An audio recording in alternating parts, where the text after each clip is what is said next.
Shlokas of Lord Ganesha.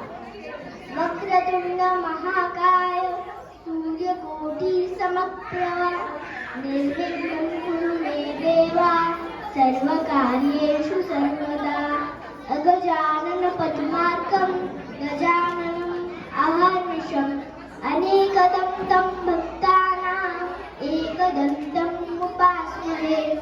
So let's start with the Krishnastakam.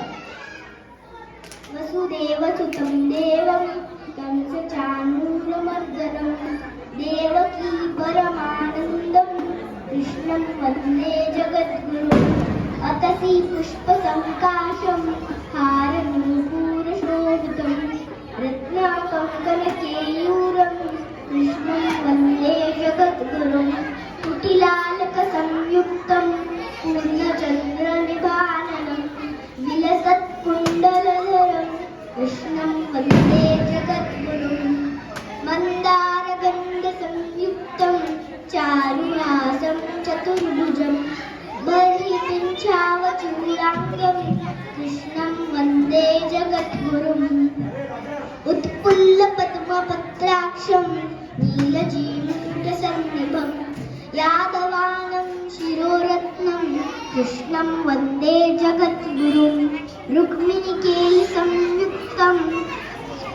रुक्मिणीकेलिसंयुक्तं पीताम्बरशुशोभितम् अवाप्ततुलसीगन्धं कृष्णं वन्दे जगद्गुरुम् गोपिकानं कुचद्वन्द्व कुङ्कुमाकितवक्षसं श्रीनिकेतं महोरस्कं वनमालविराजितं कृष्णं वन्दे जगद्गुरुम् श्रीवत्साङ्कं महोरस्कं वनमालविराजितं शङ्खचक्रधरं देवं कृष्णं वन्दे जगद्गुरुम् कृष्णाष्टकमिदं पुण्यं प्रातरुत्थाय यः पठेत् कोटिजन्मकृतं पापं स्मरणेन विनश्यति।